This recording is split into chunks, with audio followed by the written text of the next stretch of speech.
क्या गुरु से प्रार्थना करना चाहिए। तो पहले मैंने बताया था शिक्षाष्टकम, जो चैतन्य महाप्रभु ने 8 श्लोक दिए थे हमें, क्योंकि वो विश्व पाठ होता है, उसका मैंने हिंदी क्लास कराया था पिछले संडे को। आज मेरा टॉपिक है कि मंदिर में जो 4:30 बजे आरती होती है उसको बोलते हैं, जो 8 प्रार्थना है उसको हम प्रयास करेंगे जानने का।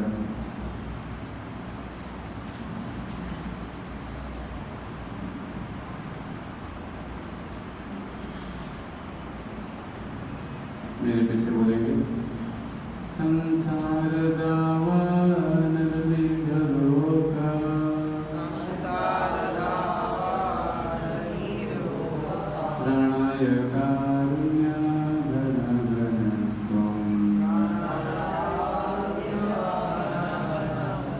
प्राप्तस्य कल्याण गुणानवस्य, प्राप्तस्य कल्याण गुणानवस्य, वन्दे गुरो श्री चरणारविन्दं, वन्दे गुरो श्री चरणारविन्दं, संसार दावा नरली ढलोका, संसार दावा नरली ढलोका, प्राणाय कारुण्य घन घन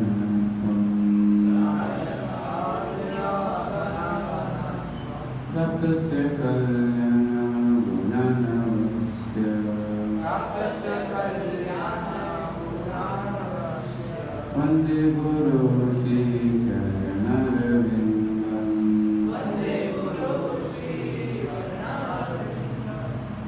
ये 17वीं शताब्दी के उत्तरार्ध में प्रकट हुए थे श्री विश्वनाथ चक्रवर्ती, जो कृष्ण भावना में परंपरा में एक महान गुरु हैं। वे कहते हैं कि श्रीमद् गुरुवाष्टकम कीर्तम ब्रह्मो मुहूर्त पढ़ती प्रार्थना यस्तेत वृंदावन नाथम साक्षात सर्वलभ्य देवसूत्र। जो व्यक्ति ब्रह्म मुक्ति के शुभ समय में श्री गुरु के प्रति गुणगान युक्त इस प्रार्थना का उच्च स्वर से और सावधानी पूर्वक गान करता है, उसे मृत्यु के समय वृंदावन नाथ कृष्ण की प्रत्यक्ष सेवा का अधिकार प्राप्त होता है। तो बताया गया है कि जो कोई ब्रह्म मुहूर्त में श्लोक का पाठ करता है, क्या होगा, मृत्यु के समय साक्षात भगवान कृष्ण की सेवा मिलेगी उसे। तो गीता खोलिए, इसमें गुरु शिष्य परंपरा है। 30 नंबर पेज खोलिए आप लोग।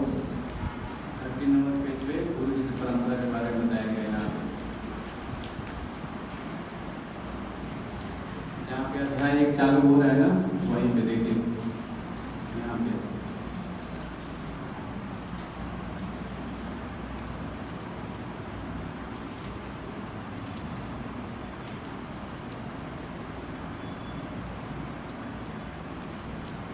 27 नंबर में गुरु परंपरा गाते हैं श्री विश्वनाथ चक्रवर्ती, है ना, लिखे लिखा है। हम उसी गुरु परंपरा का पाठ कर रहे हैं ना, जो भगवान कृष्ण ब्रह्मा नारद व्यास जैसे गुरु की परंपरा है ना। तो कोई भी चीज़ अगर गुरु परंपरा से हम प्राप्त करते हैं, उसका गुणगान करते हैं, तो क्या होता है, वही लाभ में मिलता है ना। क्योंकि 4 संप्रदाय प्रमाणित है। हम लोग ब्रह्म मत गौड़ी संप्रदाय से, जो ब्रह्मा जी से आता है ना। तो यही बताया गया है कि जो यहाँ बता रहे हैं श्री विश्वनाथ चक्रवर्ती 17वीं शताब्दी के उत्तरार्ध में एक ही लिखे थे। वही हम क्या करते हैं, रोज पाठ करते हैं मंगल आरती में, है ना। वही परंपरा भी चला रहा है ना। संसार दावा नगरित लोक, ये संसार कैसा है? हाँ, माइक उठा लीजिए, बोलते रहिए। चालू भाई देखिए, माइक दीजिए, बोलिए, आप लीजिए। शर्माना नहीं है क्लास में, जो बोलना है तक से बोलना है, ठीक है। तो संसार कैसा है? दावा नल के समान है। यहाँ पे अग्नि लगाया नहीं जाता है, ऑटोमेटिक आग जलता रहता है। जैसे बताया था ना पिछले क्लास में, जैसे होता है ना बम्बू का पेड़ होता है मंदिर के पीछे के छोर में, जब हवा चलती है तो क्या होता है, जो सूखे पेड़ होते हैं आपस में टकराते हैं और अचानक अग्नि जल जाती है। उसी प्रकार जंगल में मान लीजिए आग लग गई, हाँ, जंगल में आग लग गई है। अब ये दावा नल कैसे बुझेगा बताइए? हाँ, बारिश कैसे होगा? हाँ, बारिश करना है तो कैसे होगा? यज्ञ करना पड़ेगा, है ना। तो कलयुग का यज्ञ क्या है? हाँ, भगवान के नाम का माइक दीजिए, ओम करते बोल दीजिए। तो ये जो बताया गया है संसार दावा नरलोक तनाय कारुण्य घना घनत्वम। श्री गुरुदेव आध्यात्मिक गुरु कृपा सिंधु भगवान से आशीर्वाद प्राप्त कर रहे हैं। जिस प्रकार एक मेघ में वन में लगी हुई दवाग्नि और जल की वर्षा करके उसे शांत कर देता है, उसी प्रकार श्री गुरुदेव सांसारिक जीवन की प्रज्वलित अग्नि को शांत करके भौतिक दुखों से पीड़ित जगत को उद्धार करते हैं। शुभ गुणों के सागर ऐसे श्री गुरुदेव के चरण कमल सागर वंदना करता हूँ। तो बताया गया है संसार एक दावानल के समान है, तो 24 आवर्स अग्नि यहाँ पे चल रही है ना।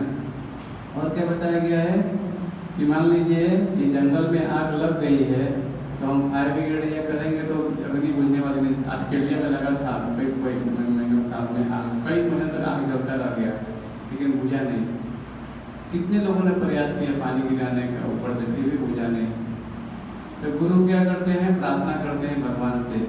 हाँ, यज्ञ होता है तो यज्ञ क्या है, बारिश होती है ना। तो जब बारिश होती है तब जाके जंगल की अग्नि शांत होती है। वैसे ही हमारे जीवन में जो कष्ट है, त्रिताप है, आदि दैविक आध्यात्मिक आदि भौतिक, ये सब जो कष्ट मिल रहे हैं, हम क्या करते हैं, गुरु को शरणागत होते हैं, गुरु से प्रार्थना करते हैं। फिर हमारे जीवन में त्रैताप होते हैं, क्या होता है, वो भगवान से हमारा संबंध स्थापित करते हैं गुरु। फिर हमारे जीवन में कष्ट होता है, फिर हम समझ पाते हैं मैं कौन हूँ, कहाँ से आया हूँ, ये सारे प्रश्न का जिज्ञासा करते हैं। वही चीज यहाँ बताया जा रहा है कि जो प्रवृत्त अग्नि है भौतिक दुखों से पीड़ित जगत को उद्धार करते हैं। ऐसे गुरु जो है वो सागर के समान है। जैसे बताया गया है समुद्र का जो होता है सागर, जितनी भी नदियाँ बहती है कहाँ जाती है, सब समुद्र की तरफ। ऐसे गुरुदेव के चरण कमलों में सादर वंदना करता हूँ। तो रोज हम क्या करते हैं, गुरु से प्रार्थना करते हैं। ये महाप्रभु कीर्तन नित्य गीता, महाप्रभु कीर्तन नित्य गीता, आदित्य महाज्ञान मनसोर सेना, आदित्य महाज्ञान मनसोर सेना, रोमांचकंपा सुतरंग भाजो, रोमांचकंपा सुतरंग भाजो, वंदे गुरु श्री चरणारविंदम, वंदे गुरु श्री चरणारविंदम, महाप्रभु कीर्तन नित्य गीता, महाप्रभु कीर्तन नित्य गीता, वादित्य महाज्ञान मनसोर सेना, आदित्य महाज्ञान मनसोर सेना, रोमांचकंपा सुतरंग भाजो, रोमांचकंपा सुतरंग भाजो, वंदे गुरु श्री चरणारविंदम, वंदे गुरु श्री चरणारविंदम। तो गुरु जी क्या करते हैं, भगवान से प्रार्थना करते हैं। कैसी प्रार्थना करते हैं, हरे कृष्ण। कैसी प्रार्थना करते हैं, भगवान के दिव्य नाम का कीर्तन करके प्रार्थना करते हैं, यज्ञ करते हैं। कलयुग का क्या है, ये यज्ञ संकीर्तन है, भगवान का नाम का कीर्तन करना। तो दिव्य नाम का कीर्तन करते हैं, आनंद भी होकर नृत्य करते हैं, कीर्तन करते हैं, वाद्य यंत्र बजाते हैं गुरुदेव, है ना। और सदैव भगवान चैतन्य महाप्रभु के संकीर्तन आंदोलन से हर्षित होते हैं। ये जो मिशन है चैतन्य महाप्रभु का मिशन है, अंतर्राष्ट्रीय कृष्ण महा किसका है, चैतन्य महाप्रभु का मिशन है। और वे अपने मन में विशुद्ध भक्ति के रसों का आस्वादन कर रहे हैं। अतएव कभी कभी अपनी देह में रोमांच और कंपन का अनुभव करते हुए उनके नेत्रों से तरंगों के साथ अश्रुधारा बहती है। ऐसे श्री गुरुदेव के चरण कमल में सादर वंदना करता हूँ। तो गुरु जी जब कीर्तन करते हैं शरीर रोमांचित उठता है उनका, है ना, और नेत्रों से बारिश होती है। हाँ, एक स्टेज है ये, धीरे धीरे भगवान के नाम कीर्तन करते हैं तो रस मिलता है और धीरे धीरे बढ़ते जाता है। और क्या होता है, रोमांच होता है, कंपन होता है और अश्रुधारा बहती है। विशुद्ध भक्ति, हाँ, शुद्ध भक्ति। ऐसा हम देखते हैं कि भगवान का जो रस है दिन पर दिन बढ़ते जाता है। अभी आप बोलिए कमलेश कमलेश, रमेश रमेश, थक जाएंगे आप। कृष्ण कृष्ण कृष्ण कृष्ण बोलते कभी थकेंगे नहीं। क्यों? क्योंकि आध्यात्मिक ध्वनि कृष्ण और कृष्ण के नाम में कोई अंतर नहीं है ना, शक्ति उतनी ही है। ठीक है, तो गुरुदेव क्या करते हैं, भगवान के नाम का प्रार्थना करते हैं। हाँ,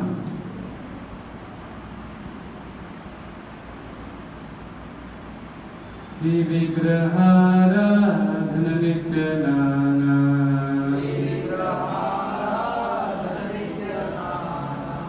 सिंगारतन मंदिर मर्जनादो,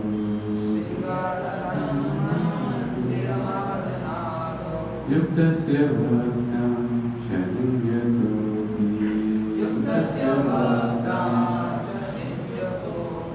वन्दे गुरु श्री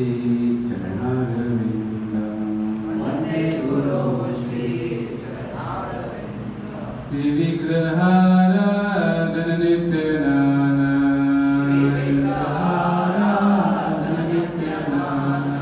सिंगारतन मंदिर मर्जनादो,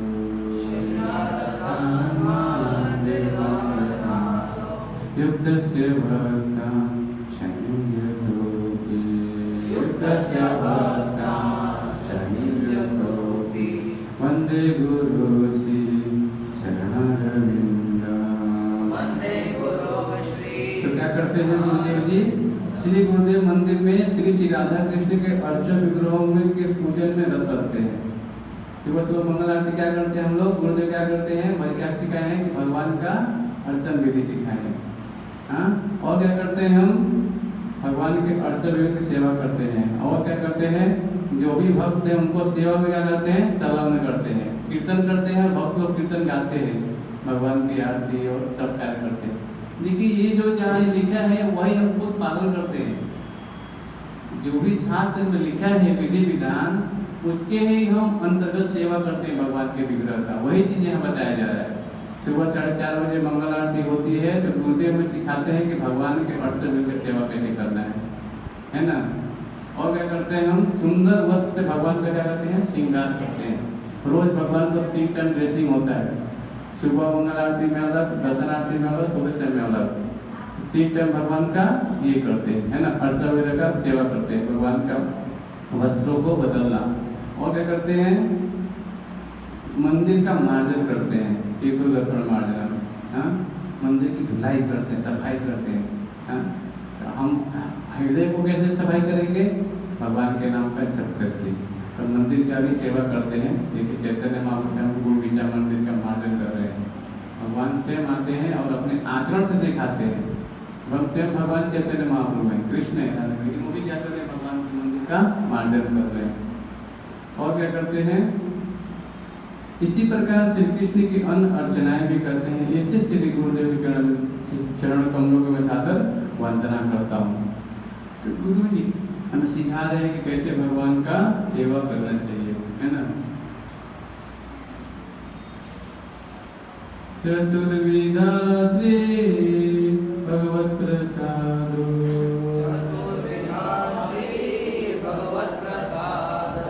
स्वाधन तृप्ता हरिभक्त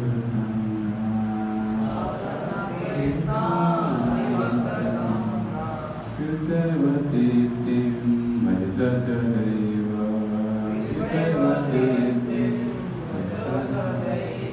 वन्दे गुरु श्री चरणारविन्द,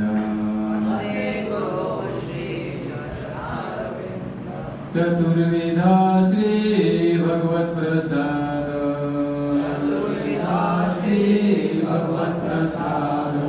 स्वधन तृप्ता हरिभक्त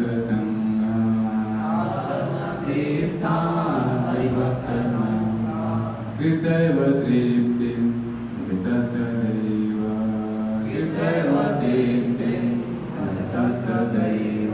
वन्दे गुरु श्री चरणारविन्द,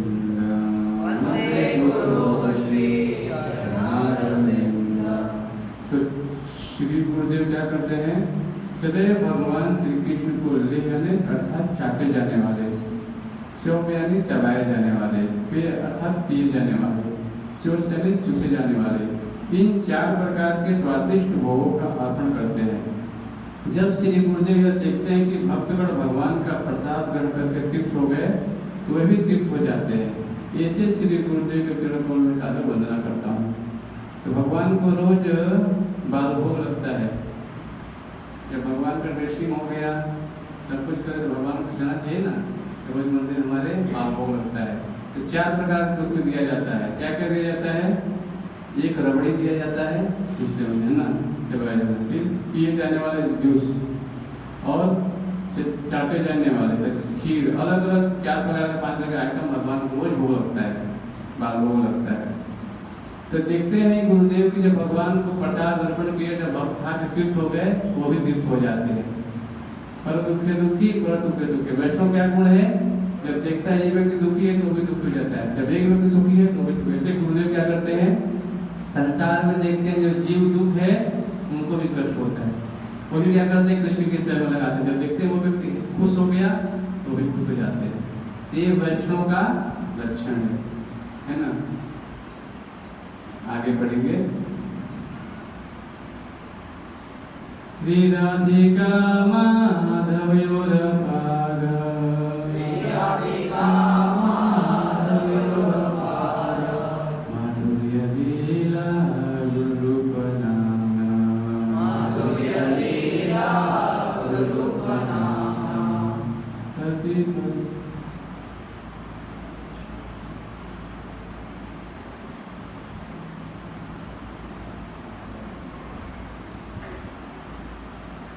श्री राधिका माधवयोर पार, श्री राधिका माधवयोर पार, माधुर्य लीला गुरुरूप नाम्ना, माधुर्य लीला गुरुरूप नाम, प्रतिक्षणा स्वाधनोरूपस्य, प्रतिक्षणा स्वाधनोरूपस्य, वन्दे गुरु श्री चरणारविन्दं, वन्दे गुरु श्री चरणारविन्दं।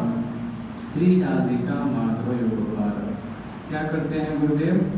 श्री गुरुदेव श्री श्री राधा माधव के अनंत गुण रूप तथा मधुर लीलाओं के विषय में श्रवण और कीर्तन करने के सदैव उत्सुक करते हैं। देखिए वैष्णव परंपरा में यही एक गुण है, जो भक्त होते हैं हर समय भगवान की लीलाओं का गुणगान सुनने के लिए आतुर रहते हैं। जहाँ ही कथा शुरू हो गया वहाँ भूख प्यास सब बोल की कथा सुनने में तल्लीन हो जाते हैं। क्यों? क्योंकि ये इस जगत का नहीं है, ये आध्यात्मिक जगत का है, गुण है, नाम है ना। तो भक्त तो क्या करते हैं? भगवान का गुणगान सुनने के लिए हमेशा आतुर रहते हैं और उत्सुक रहते हैं। वे प्रतिक्षण इनका रसास्वादन करने के लिए सदैव उत्सुक रहते हैं। वे प्रतिक्षण इनका क्या करते हैं? रसास्वादन करके आकांक्षा करते हैं। ऐसे गुरुदेव के चरण कमल में सादर वंदना करता हूँ। तो देखिए नाम गुण रूप लीला ये सब क्या है? भगवान के धाम का है, यहाँ का नहीं है, आध्यात्मिक जगत का है।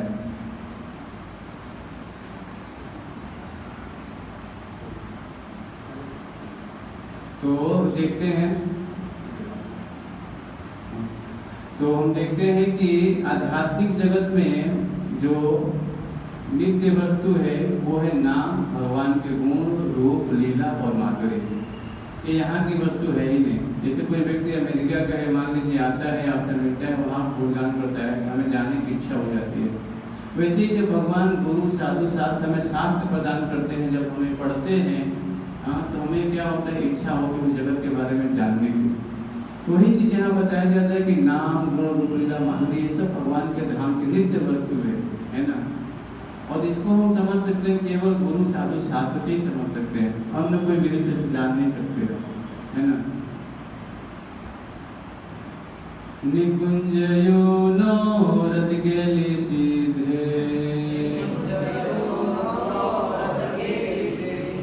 या वीर्यो कृपेक्षणीया, तत्रादिरक्षा गतिवल्लभस्य,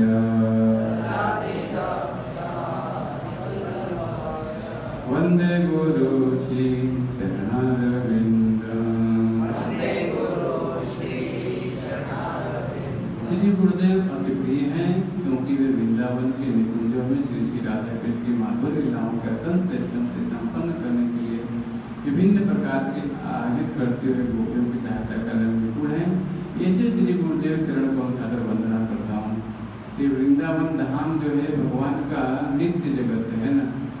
देखिए जब कोई सर्कस वाला आता है, हाँ, अपना सारा साज सामग्री लेके आता है। कहीं अभी ग्राउंड है यहाँ प्रोग्राम होते हैं तो क्या सब कुछ लेके आता है, अपना साज सामान सब कुछ लेके आता है। एक महीने तो वो टेंट करता है, सजाता है, फिर टिकट देता है, फिर लोग देखने आते हैं वहाँ पे। हाँ, तो भगवान भी जब इस धराधाम पे आकर क्या करते हैं, अपना गिरि गोवर्धन, गोपालक, बछड़े, गाय, जितने भी नदियाँ हैं सब, हाँ, यमुना, सब कुछ सब धाम को लेके आते हैं। क्या करते हैं फिर भगवान बाल लीलाएं करते हैं। जो कि बद्ध जीव संसार में है, कष्ट झेलना है, भगवान की लीलाओं को देख के आकर्षित हो जाए, इसके लिए भगवान क्या करते हैं, लीलाएं करते हैं, ताकि जीव क्या उनसे आकर्षित हो जाए और भगवान से प्रेम का संबंध स्थापित कर ले। इसलिए भगवान क्या करते हैं, बाल लीला करते हैं। यही जो लीलाएं हैं सब ये आध्यात्मिक जगत की है ना, और हम इस संसार में क्या है, बद्ध हैं। हाँ, ये चीज़ समझने के लिए हमें भगवान की सेवा करने के लिए इस पुस्तक है, इसको सबको पहुंचाना चाहिए। क्योंकि जब ये पुस्तक देंगे, जो पढ़ेगा तो उसका हृदय परिवर्तन होगा। हम कुछ बोलेंगे तो उसका हृदय परिवर्तन है, कुछ बोलेंगे फिर भूल जाएंगे वो। लेकिन एक प्रभुपाद की छोटी सी कोई पुस्तक दे दी आपने, उनको पढ़ लेगा तो उनका जीवन परिवर्तन हो जाएगा। इसीलिए भगवान की जो सेवा है ये शास्त्र को दान करके करना चाहिए। क्योंकि आप किसी को क्या दे सकते हैं, कुछ देंगे तो कुछ समय के बाद वो नष्ट हो जाएगा। लेकिन अगर आप पुस्तक दे देंगे, पढ़ेगा तो उसका हृदय परिवर्तन हो जाएगा, उसका जन्म मृत्यु का चक्र ही कट जाएगा। सोचिए कि शास्त्र में कितना पावरफुल है ये देने से, है ना।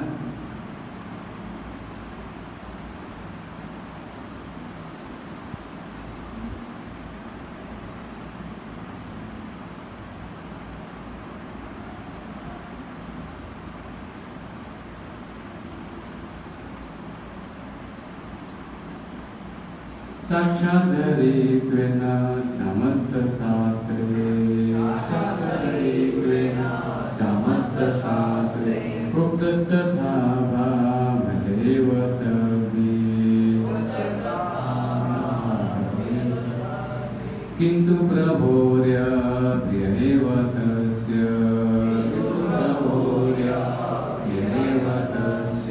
वन्दे गुरु श्री चरणारविन्दम्। साक्षात धरित्वेन समस्त शास्त्र, सारे शास्त्र हैं वो क्या करते हैं, गुरु का गुणगान कर रहे हैं। हाँ, क्या गुणगान कर रहे हैं, यहाँ बताया गया है, श्री भगवान के अंतरंग सेवक होने के कारण श्री गुरुदेव स्वयं भगवान के समान समान किया जाना चाहिए। इस बात को सभी श्रुति शास्त्र प्रमाणित अधिकारियों ने स्वीकार किया है। भगवान श्री हरि कृष्ण के एक से अति प्रिय प्रतिनिधि के चरण कमलों में सादर वंदना करता हूँ। जैसे हम भगवान का सेवा करते हैं, गुणगान करते, सम्मान देते हैं, वैसे भी गुरु का भी हमें सम्मान करना चाहिए। क्योंकि भगवान के प्रतिनिधि गुरु हैं, वो रूप में आते हैं और हमें क्या करते हैं, ज्ञान देते हैं। क्योंकि हम अज्ञानता में होते हैं तो हमें प्रकाश के मार्ग का ज्ञान देते हैं। जैसे प्रभुपाद है, अगर श्री प्रभुपाद ने पुस्तक गीता नहीं लिखा होता तो आज हम यहाँ नहीं बैठे होते। सोचिए, भगवान के प्रतिनिधि हैं और पूरे वर्ल्ड में कृष्ण भावनामृत का प्रचार किया। देखिए 70 साल के यहाँ पे व्यक्ति हैं, बूढ़े, यहाँ पानी के जहाज से गए और वहाँ पे देखिए सब अमेरिका में जितने लोग हैं ना, उस समय सब लोग वहाँ पे क्या कर रहे हैं, केवल हाथ में करताल लेके गए हैं और वो जो वृक्ष है वहाँ पे अब जाएंगे आप, ये हरे कृष्णा मूवमेंट यहाँ से चालू हो रहा है केवल भगवान के नाम का कीर्तन करने से। देखिए कितना प्रभाव है। हरे कृष्णा महामंत्र का कीर्तन करना चालू किए और ऑटोमेटिक आकर लोग नाचने लगे। और यहाँ से अंतर्राष्ट्रीय कृष्ण भावनामृत का क्या हो रहा है, गुरु कर चालू हो रहा है। अब ये भक्त लोग जुड़े हैं, जैसे आप लोग यहाँ आए क्लास में आप सुन रहे हैं भगवान के नाम कीर्तन, वैसे प्रभुपाद ने पेड़ के नीचे बैठ के केवल करताल बजाया और हरे कृष्णा मूवमेंट पूरे वर्ल्ड में प्रचार किया। सोचिए, हम समझ सकते हैं प्रभुपाद है भगवान के प्रतिनिधि हैं। हाँ, जब यहाँ पे प्रभुपाद ये गीता बांट रहे थे तो क्या बोले लोग, स्वामी जी मेरे घर पे गीता है, मैं सब कुछ जानता हूँ, मैं सब कुछ जानता हूँ। कितना झांसी में प्रयास किए, गली गौटी मोटी कितना, लेकिन यहाँ के लोग बोलते स्वामी से सब कुछ जानता हूँ। फिर इनके शिला सिंह भक्ति सिद्धांत को स्वामी प्रभुपाद ने उनको क्या किया, अरे तुम तो पढ़े लिखे हो, तुमको इंग्लिश आती है, ब्रिटिश कॉलेज में थे, सब कुछ पढ़े लिखे थे, इंग्लिश आती थी, तुम अंग्रेजी भाषा में प्रचार करो। अब गुरु का कर्णधार है, सुन लिया वचन पालन करना ही है, तो गए अमेरिका। तो मैं तो वृंदावन में चाहते तो भजन करके अपना उद्धार कर लेते, लेकिन कितने भी कली में जीव है उनका उद्धार कैसे होगा? ये होता है वैष्णव, है ना। तो हम समझ सकते हैं कि प्रभुपाद यहाँ पे सारे जीवों का उद्धार कैसे हो वो हमें सिखा रहे हैं। साक्षात धरित्य न समझ शास्त्रे उक्तस्त था भाव्य सभी किंतु प्रभोदय प्रियवतस्य वंदे गुरु चरण। मैं इसे गुरु को क्या करता हूँ? सादर वंदना करता हूँ। यस्य प्रसादात् भगवत् प्रसादो, यस्य प्रसादात् भगवत् प्रसादो, यस्य प्रसादात् न गति कुतोऽपि, यस्य प्रसादात् न गति कुतोऽपि, ध्यायान् सुबन्तस्य यशस्वी संज्ञा, ध्यायान् सुबन्तस्य यशस्वी संज्ञा, वन्दे गुरु श्री चरणारविन्दं, वन्दे गुरु श्री चरणारविन्दं, यस्य प्रसादात् भगवत् प्रसादो, यस्य प्रसादात् भगवत् प्रसादो, यस्य प्रसादात् न गति कुतोऽपि, यस्य प्रसादात् न गति कुतोऽपि, ध्यायान् सुबन्तस्य यशस्वी संज्ञा, ध्यायान् सुबन्तस्य यशस्वी संज्ञा, वन्दे गुरु श्री चरणारविन्दं, वन्दे गुरु श्री चरणारविन्दं, यस्य प्रसादात् भगवत् प्रसादो। यहाँ बताया गया है कि श्री गुरुदेव की कृपा से भगवान श्री कृष्ण की कृपा प्राप्त होती है। अब देखिए यहाँ पे एक चीज बहुत महत्वपूर्ण है। भगवान की कृष्ण की कृपा प्राप्त करना है तो क्या करना पड़ेगा? सबसे पहले गुरु की कृपा प्राप्त करना पड़ेगा। यहाँ बताया जा रहा है कि गुरुदेव की कृपा से भगवान कृष्ण की कृपा प्राप्त होती है। यहाँ पे श्री प्रभुपाद को दीक्षा दे रहे हैं श्री भक्ति सिद्धांत ठाकुर श्री प्रभुपाद। पहली ही बार मिले, जैसे यहाँ पे आए हैं प्रभु जी आए हैं, क्या नाम है प्रभु? आपका नाम क्या है? सचिन। सचिन प्रभु पहली बार आए क्लास में आज फर्स्ट टाइम? अच्छा पहले बार आए। तो अब मान लीजिए प्रभु जी आए सचिन को, मैं डायरेक्ट उनको बोलूँ आप तो पढ़े लिखे नौजवान इंग्लिश भाषा में आपको जाकर अमेरिका में प्रचार करना चाहिए। अभी मिले नहीं, कुछ जानता नहीं उनके बारे में, फिर भी आदेश दे दिया, तो सोचिए वो कैसा लगेगा। अभी हम मिले ना जाने ना पहचान, तुरंत आदेश दे दिया। वैसे ही श्रील प्रभुपाद के जीवन में हुआ। अभी जस्ट प्रभुपाद एंट्री किए, तुरंत आदेश मिल गया गुरु का। सोचिए, हम समझते थे नित्य पार्षद होते हैं लोग, है ना। भगवान के धाम से आते हैं, वो बैठे बैठे पहचान रहे कौन व्यक्ति कैसा, सब जान जाते हैं उनको, है ना। तो हम समझते थे प्रभुपाद को तुरंत आदेश दिया प्रभुपाद ने, है ना। और पूरा प्रभुपाद जब गए, हम देखते हैं पूरे विश्व में देखिए कितने सारे जो बच्चे हैं गुरुकुल के, सब देश के एक साथ हैं और सेवा में लगे हैं। तो ये बताया जा रहा है कि भगवान जो है कृपा देते हैं कैसे? गुरु के माध्यम से। हाँ, गुरुदेव की कृपा से भगवान कृष्ण की कृपा प्राप्त होती है। श्री गुरुदेव की कृपा के बिना कोई सदगति प्राप्त नहीं कर सकता। अतएव मुझे सदैव गुणगान श्री गुरुदेव का स्मरण और गुणगान करना चाहिए। कम से कम दिन में 3 बार मुझे श्री गुरुदेव के चरण कमलों का सादर वंदना करना चाहिए, प्रणाम करना चाहिए। भगवान का गुणगान करने से पहले गुरु का भी हमको गुणगान करना चाहिए। तो रोज मंगल आरती 4:30 बजे होती है। इस मंदिर पूरे वर्ल्ड में कहीं भी चले जाइए 4:30 बजे मंदिर खुलेगा और ये आरती गाया जाता है। और ये आरती गाते समय ये पढ़ना है, जैसे नहीं बस आरती गा दिया तोता की तरफ पढ़ ले खत्म कर, नहीं। श्लोक जब हम बोलते हैं तो ये क्या करना है? कर्णधार करना है, हम प्रार्थना कर रहे हैं। हाँ? तो संसार मैंने बताया कि दावानल के समान है, 24 अग्नि जल रही है और अग्नि से हम जल रहे हैं 24 घंटा। त्रेता, 3 ताप, आदि भौतिक, आदि दैविक और आध्यात्मिक 3 क्लेश मिले हुए हैं। मन के द्वारा, हाँ, अन्य जीवों के द्वारा, देवताओं के द्वारा बाढ़ आना, भूकंप आना, बीमारी आना, ये सब क्या है? आदि दैविक है। आध्यात्मिक क्लेश मन और शरीर से मिलता है हमें, है ना। तो 3 क्लेश हमें मिल रहे हैं 24 घंटा। इसीलिए हमें सुबह सुबह के भगवान से गुरु से घर पे भी प्रार्थना कर सकते हैं। आपके पास में दिव्य ज्ञान का पुस्तक पढ़ा था ना पिछले संडे को, किसके पास है? कोई ले गया था दिव्य ज्ञान के पुस्तक? हाँ, इसमें है, इसमें सारा चीज है। तो आप लोग ले जाइए, इसको पढ़िए, है ना। ठीक है, समय थोड़ा ज्यादा हो रहा है। गीता श्लोक खोलिए आप लोग, अध्याय 2 श्लोक संख्या 13, आज का श्लोक है। और बताया सभी जल्दी पाठ करके थोड़ा। भगवद गीता अध्याय 2 श्लोक संख्या 13। सब लोग पास गीता है? मैं तो यहाँ रखा है। माता जी को गीता दीजिए क्या, पीछे बैठी है।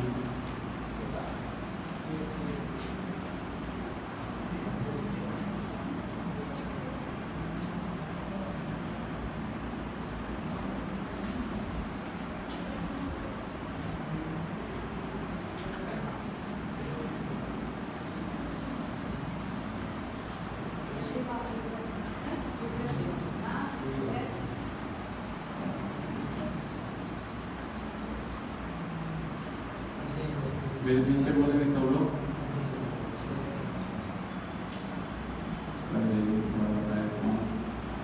तो पिछले क्लास में मैंने चर्चा किया था कि 11 से 13 के श्लोक में मैंने बताया था कि अनावश्यक विलाप न करें, सभी व्यक्तियों का शाश्वत अस्तित्व है और शरीर परिवर्तन प्राकृतिक है ना।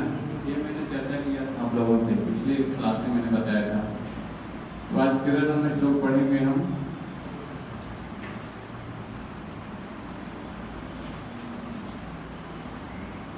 श्री भगवान वाच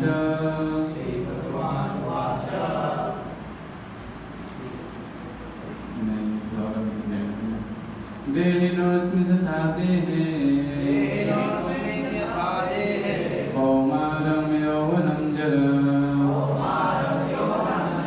तथा देहान्तरप्राप्ति धीरस्तन्न मुह्यति। देहिनोऽस्मि तथा देहे कौमारं यौवनं जरा तथा देहान्तरप्राप्ति धीरस्तन्न मुह्यति। पढ़ो प्रतिको पढ़ो। देहिनोऽस्मिन् यथा देहे देहिनोऽस्मिन् तथा देहे कौमारो यौवनं जरा कौमारं यौवनं जरा तथा देहान्तरप्राप्तिर् धीरस्तत्र न मुह्यते। देहिनः शरीरधारी की अस्मिन् इसमें यथा जिस प्रकार देहे शरीर में कौमारम बाल्यावस्था यौवनम यौवन तारुण्य जरा वृद्धावस्था तथा उसी प्रकार देहांतर शरीर के स्थानांतरण की प्राप्ति उपलब्धि धीर व्यक्ति तत्र उस विषय में न कभी नहीं मुह्यन्ते मोह को प्राप्त होता है। जिस प्रकार शरीरधारी आत्मा इस वर्तमान शरीर में बाल्यावस्था से तरुणावस्था में और फिर वृद्धावस्था में निरंतर अग्रसर होता रहता है, उसी प्रकार मृत्यु होने पर आत्मा दूसरे शरीर में चला जाता है। धीर व्यक्ति ऐसे परिवर्तन से मोह को प्राप्त नहीं होता। हिंदी पढ़ेंगे वो? हिंदी पढ़ेंगे इसमें?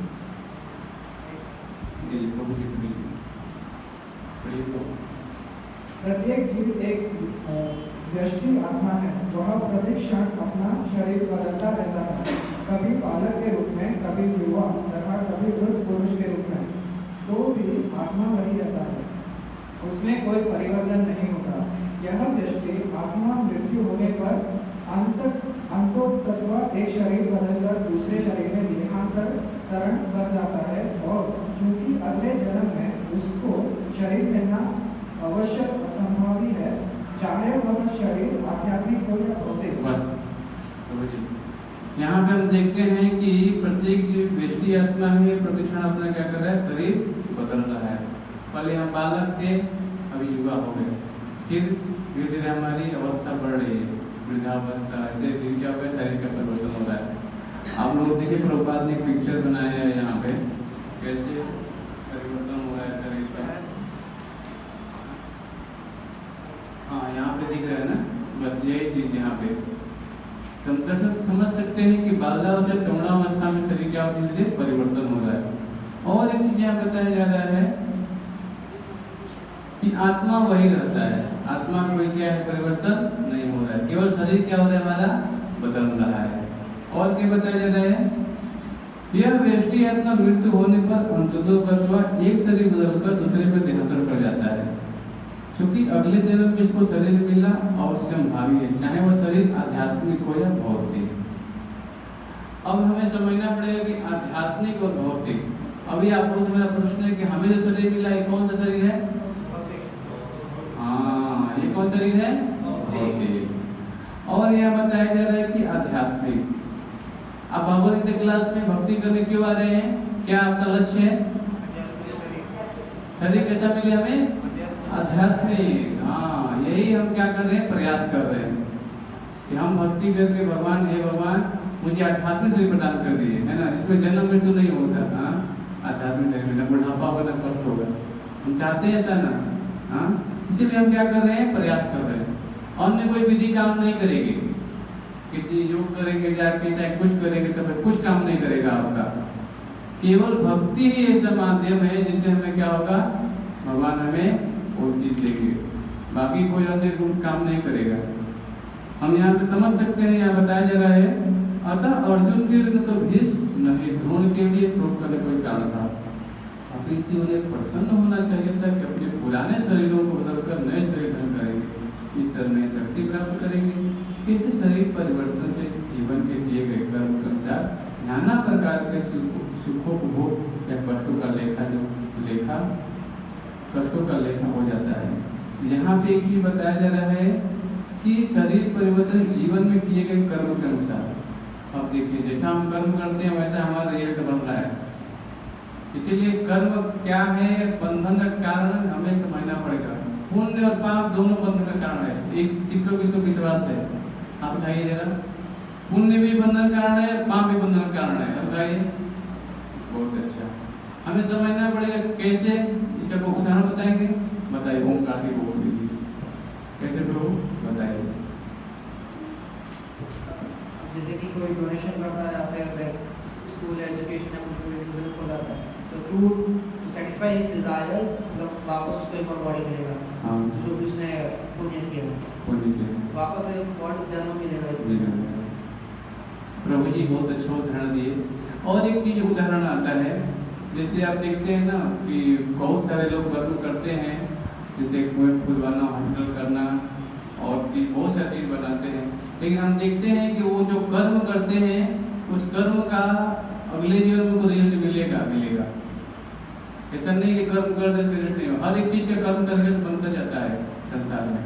आप देखिए कोई जन्म हुआ, अभी मान लीजिए मुकेश अंबानी घर में हुआ, तो क्यों? और एक लड़के का जन्म हुआ और रोड पे भिखारी घर में हुआ, उसने कुछ किया नहीं, उसके घर में जन्म होते ही करोड़पति हो गया।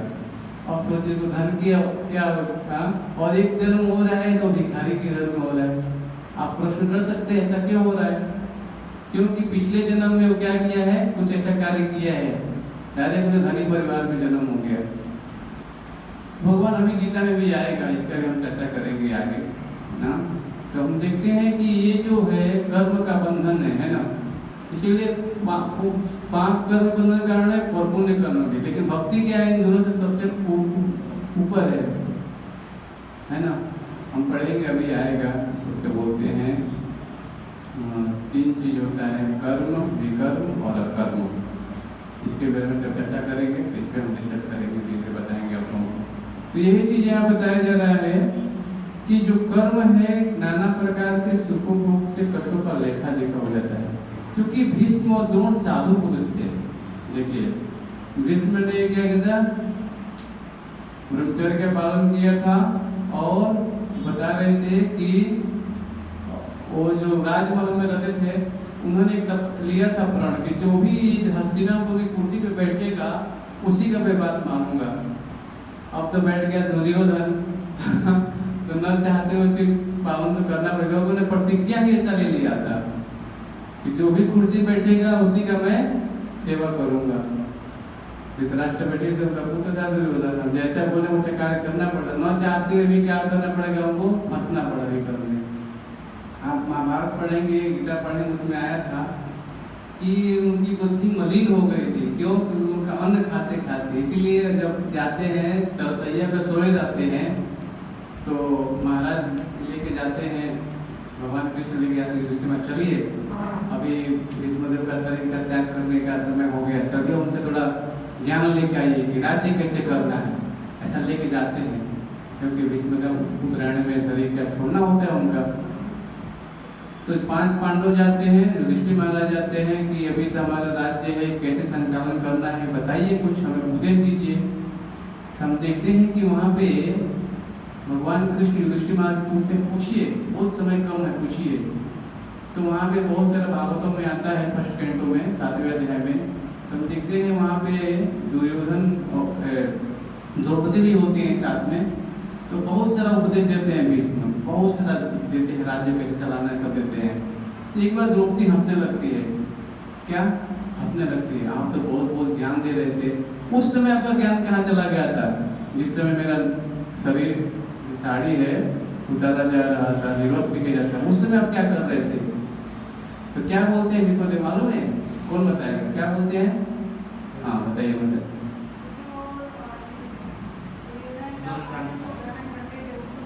हाँ, यही बात मैं बोलना चाहता हूँ। वो राज्य में रहते रहते क्या हो गया था, जैसा संग वैसा उसका वही चेतना हो गया था, इसीलिए रक्षा नहीं कर पाए। देखिए, हम समझ सकते हैं कि आज हम जैसा संग करते हैं वैसे ही हमारे साथ भी हो सकता है ना, इसीलिए बहुत सावधान रहना चाहिए।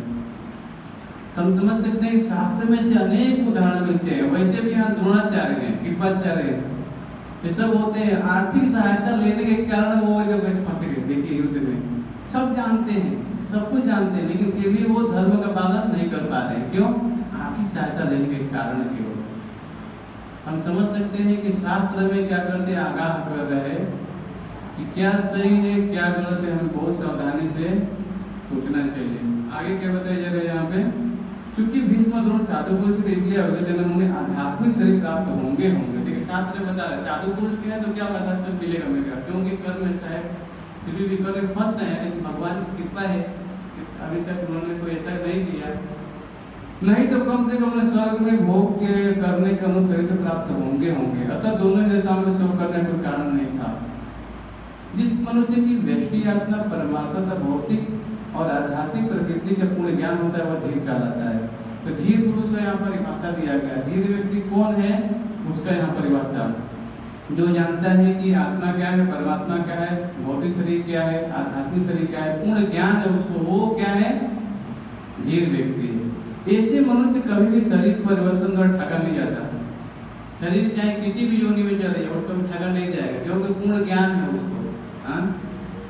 आत्मा के एकात्मवाद और मायावादी सिद्धांत मान नहीं हो सकता, क्योंकि आत्मा के इस प्रकार विखंडन से परमेश्वर विखंडनीय या परिवर्तनशील हो जाएगा, जो परमात्मा के अपरिवर्तनीय होने के सिद्धांत के विरुद्ध होगा। गीता में पुष्टि हुई है कि परमात्मा के खंडों का शाश्वत सनातन अस्तित्व है, जिन्हें क्षर कहा जाता है, अर्थात उसे भौतिक प्रकृति में गिरने की प्रवृत्ति होती है। ये भिन्न अंश खंड नित्य भिन्न रहते हैं, यहाँ तक कि मुक्ति के बाद ही व्यष्टि आत्मा जैसे का तैसा भिन्न अंश बना रहता है, किंतु एक बार मुक्त होने पर वह श्री भगवान के साथ सच्चिदानंद रूप में रहता है। परमात्मा पर प्रतिबिंबवाद का सिद्धांत प्रकट किया जा सकता है, जो प्रत्येक शरीर में विद्यमान रहता है, वह व्यष्टि जीव से भिन्न होता है। जब आकाश का प्रतिबिंब जल में पड़ता है तो प्रतिबिंब में सूर्य, चंद्र तथा तारे सब कुछ रहते हैं। तो मान लीजिए यहाँ पे एक थाली रख दीजिए, अभी जो चंद्रमा है उसका प्रतिबिंब जब थाली में पड़ेगा, उसका यहाँ उदाहरण दिया जा रहा है कि तारों की तुलना जीवों से की गई है। तो ऊपर तारे हैं और जल में भी तारे दिखेंगे, तो जो तारे जल में दिख रहे हैं थाली में, वो सारे जीवों की चर्चा हो रही है, हमारी चर्चा हो रही है ना। और क्या बताया जा रहा है यहाँ पे जो तारों की तुलना जीवों से और सूर्य या चंद्र की परमेश्वर से की जा रही है।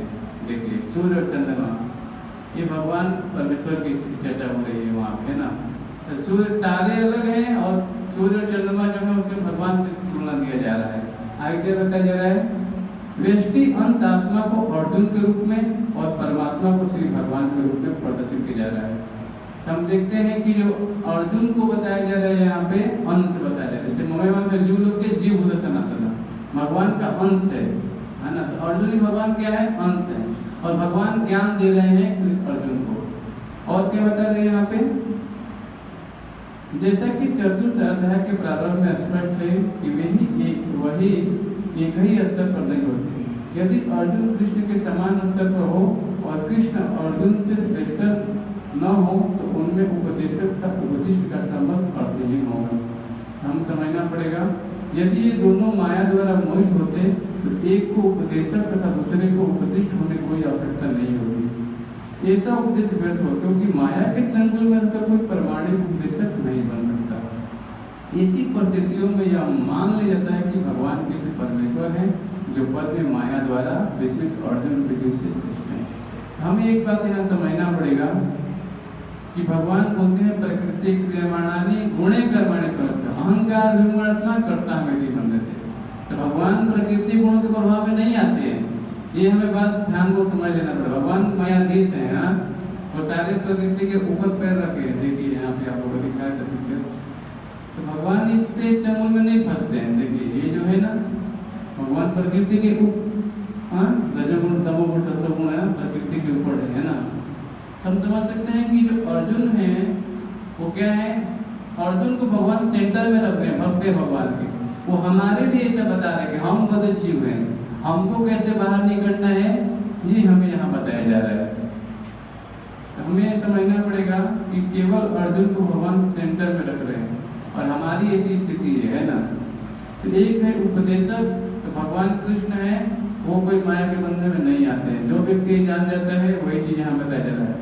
ये दोनों ही माया द्वारा मोहित होते हैं। बताया उपदेशक और उपदेश के संबंध अर्थहीन होगा जो समझता है ऐसा। तो और क्या बताया जा रहा है, ऐसा उपदेशक व्यर्थ हो क्योंकि माया के चंगुल में कोई प्रमाणिक उपदेशक नहीं बन सकता। ऐसी परिस्थितियों में यह मान लिया जाता है कि भगवान कृष्ण परमेश्वर हैं जो पद में माया द्वारा विस्मित अर्जुन के जीव से श्रेष्ठ हैं। तो बहुत महत्वपूर्ण है ये जानना। एक श्लोक और पढ़ेंगे थोड़ा, कितना टाइम हो वो? हाँ पढ़िए माता जी, श्लोक पढ़िए, माइक दे दीजिए तो माता जी को दे दीजिए।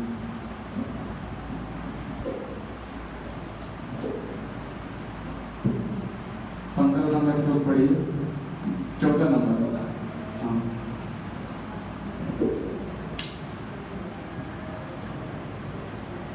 चलिए भाई। मात्रा स्पर्शातु कौन्तेय शीतोष्ण सुख दुःखदा आगामपायनो नित्या तांत्रिकस्य भारत। मात्रा स्पर्शा इंद्रिय विषय, तो केवल कौन्तेय हे कुंती पुत्र, शीत जड़ उष्ण ग्रीष्म सुख दुख तथा दुख देने वाले आगम आना अपायन जाना अनित्य क्षणिक दान उनको प्रतिश्व सहन करने का प्रयत्न करो। भारत हे भरतवंशी, हे कुंती पुत्र, सुख तथा दुख का क्षणिक उदय तथा कालक्रम में उनका अंतर्ध्यान होना सर्दी तथा गर्मी की ऋतुओं के आने जाने के समान है। हे भरतवंशी, वे इंद्रिय से उत्पन्न होते हैं और मनुष्य को चाहिए कि अविचल भाव से उनको को सहन करना सीखे। पढ़िए बताइए इसका अनुवाद। कर्तव्य निर्वाह करते हुए मनुष्य को सुख तथा दुख के क्षणिक आने जाने को सहन करने का अभ्यास करना चाहिए। वैदिक आदेशानुसार मनुष्य को माघ यानी जनवरी फरवरी के मास में भी प्रातःकाल स्नान करना चाहिए। उस समय अत्यधिक ठंड पड़ती है, किंतु जो धार्मिक नियमों का पालन करने वाला है वह स्नान करने में तनिक भी झिझकता नहीं है। इसी प्रकार एक गृहिणी भीषण से भीषण गर्मी की ऋतु में यानी कि मई जून के महीने में भोजन पकाने में हिचकिचाती नहीं है। जलवायु संबंधी असुविधाएं होते हुए भी मनुष्य को अपना कर्तव्य निभाना होता है। इसी प्रकार युद्ध करना क्षत्रिय का धर्म है, अतः उसे अपने किसी मित्र या परिजन से भी युद्ध करना पड़े तो उसे अपने धर्म से विचलित नहीं होना चाहिए। मनुष्य को ज्ञान प्राप्त करने के लिए धर्म के विधि विधान का पालन करने होते हैं, क्योंकि ज्ञान तथा भक्ति से ही मनुष्य अपने आप को माया के बंधन से छुड़ा सकता है। बहुत महत्वपूर्ण चीज है यहाँ पे, कर्तव्य निर्वाह करते हुए मनुष्य को सुख दुख का सहन करने का अभ्यास। तो हमें ये प्रत्येक देखते हैं कि जब शरीर मिलता है तभी से चालू हो जाता है ना। जब बच्चा रोता है तो माँ समझती है बच्चे को दूध पिलाना चाहिए, है ना। लेकिन बच्चे को दूध फिर भी रोता ही रहता है, देख कितना कष्ट होता है। माँ के गर्भ में 9 महीने रहने में उधर का फिर भी कष्ट है, बाहर निकलता है रोता फिर भी कष्ट है, पूरा जीवन कष्ट ही कष्ट रहा रहता है। हम देखते हैं कि यहाँ पे वैदिक का जो शास्त्र है हमें बता रहा है कि ये सहन करना ही पड़ता है। एक उदाहरण जैसे जनवरी फरवरी में ठंडी पड़ती है, हम नहाते हैं। हाँ, हमें क्या करना पड़ता है, जैसे मंगल आरती को जाते हैं यार, ठंडा पानी से नहाना ही पड़ता है, ना चाहते हुए भी नहाना पड़ता है हमें यहाँ। और माता जी का उदाहरण दिया जाता है गर्मी में यार, जो बताया जाता है कि मई जून का महीना होता है, अभी गर्मी के चल रहा है, फिर भी भोजन तो बनाना पड़ेगा, क्योंकि खाना है तो भोजन बनाना ही पड़ेगा। क्योंकि आप भोजन छोड़ देंगे आप लोग, नहीं, बनना ही पड़ेगा। सहन कर रहे हैं आपको, सहन तो करना ही पड़ेगा। तो भगवान बता रहे अर्जुन को, देखो तुम क्षत्रिय हो, तुम्हें अपना कर्तव्य पालन करना ही पड़ेगा। हाँ, और एक चीज यहाँ बताया जा रहा है कि मनुष्य को ज्ञान प्राप्त करने के लिए धर्म के विधि विधान का पालन करते हुए, क्योंकि ज्ञान तथा भक्ति से मनुष्य अपने आप को माया के बंध छुड़ा सकता है। तो ज्ञान होना ही चाहिए हमें। हाँ, माया के बंध छुड़ाने के लिए हमें ज्ञान होना पड़ेगा, भक्ति के द्वारा। यहाँ बताया जा रहा है ज्ञान और भक्ति के द्वारा। ज्ञान भक्ति के 2 पुत्र हैं, ज्ञान और वैराग्य।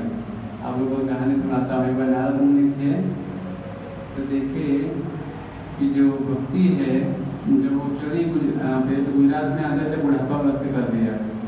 हाँ, फिर जब गए वृंदावन तो वहाँ भी देखे कि 2 ज्ञान और वैराग्य के बेटे सोए हुए हैं। तो देखा कि इनका जो अचेतन अवस्था में थे, कैसे उनको पुनः जागृत किया जाए। हम देखते हैं, जाते हैं, सारे ऋषि मुनि से पूछते हैं वो। हाँ, आपको कथा में आता है, कोई बोलता है कि वेद पाठ करिए, ये करिए, अलग अलग सब विधि विधान सब कुछ बताते हैं। लेकिन जब जाते हैं तो क्या होता है, नारद मुनि फिर पूछते हैं ऋषि मुनि से, तो बोलते हैं भागवतम पाठ का करिए, है ना, भागवत कथा। जब ये सुनाते हैं, सुखदेव गोस्वामी के मुख से निकला हुआ जब अमृत का रस पान कराते हैं, तो क्या होता है, फिर ज्ञान जो वैराग्य 2 बेटे फिर नौजवान हो जाते हैं। सोचिए भगवान की वृंदावन की लाइन कितनी माधुर्य है भागवतम, है ना। ये चीज़ हमें समझना पड़ेगा, भक्ति कितना पावरफुल है ना। भक्ति करने से क्या होता है, कोई बंधन नहीं बताया जाता है। भक्ति करने से मनुष्य अपने आप को माया के बंधन से छुड़ा सकता है। आगे पढ़िए जरा इसको। अच्छा, बुक में से पढ़िए, बुक में से। अर्जुन को जिन 2 नामों से संबोधित किया गया है वे भी महत्वपूर्ण है। कौन्तेय कहकर संबोधित करने से यह प्रकट होता है कि वह अपनी माता की ओर मातृकुल से संबंधित है, और भारत कहने से उसके पिता की ओर पितृकुल से संबंध प्रकट होता है। दोनों ओर से उसको महान विरासत प्राप्त है। महान विरासत प्राप्त होने के फलस्वरूप कर्तव्य निर्वाह का उत्तरदायित्व आ पड़ता है, अतः अर्जुन युद्ध से विमुख नहीं हो सकता। यहाँ पे बताया गया है कि भगवान जो है, उनकी बुआ है कुंती, है ना, और उनके लड़के हैं, है ना, तो कुंती पुत्र, हाँ, कुंती। हम देखते हैं कि अभी गीता में अलग अलग भी नाम आएगा, बहुत सारे नाम आएगा, गुडाकेश आता है, धनंजय आता है, हर एक नाम का अलग अलग मीनिंग होता है। यहाँ पे कौन्तेय है, यानी कुंती के पुत्र के रूप में भगवान उनका नाम आता है अर्जुन का, क्योंकि मातृकुल से संबंधित होते हैं। हमें समझना पड़ेगा कि जो ये कर्तव्य निर्वाह है, हम जहाँ भी हैं वहीं भी, जहाँ भी रह के सारे कर्तव्य को पालन कर सकते, कुछ छोड़ने की आवश्यकता नहीं है यहाँ पे, है ना। हम जहाँ भी रह के वहीं भक्ति कर सकते हैं, भगवान का नाम जप करते हैं, गीता पाठ कर सकते हैं, विधि भक्ति की विधि विधान पालन कर सकते हैं, ये सारा चीज़ पालन कर सकते हैं। हम केवल क्या करना है, हमें उसके लिए भी प्रयास करना है कि कैसे हम भगवान की भक्ति में आगे बढ़े। तो आज से कोई प्रश्न हो संबंधित क्लास में कोई पूछना तो पूछ सकते हैं, जो समझ में नहीं आया हो किसी को कोई प्रश्न तो पूछ सकते हैं। ठीक है, सब लोग बस माला है, चैंटिंग माला है, रोज माला दीजिए सबको ज़्यादा बैग में सबको दीजिए। कौन कौन सब लोग पहली बार आए हैं? एक दावत को आए हैं, उनको भी माता जी को भी माला दे दीजिए जरा।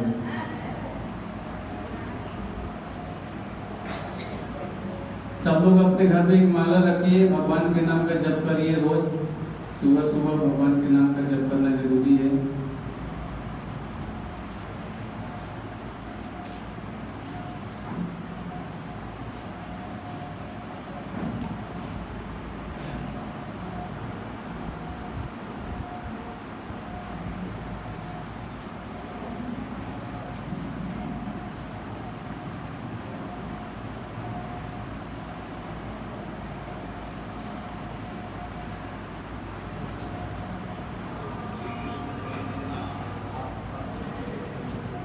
एक माला दीजिए को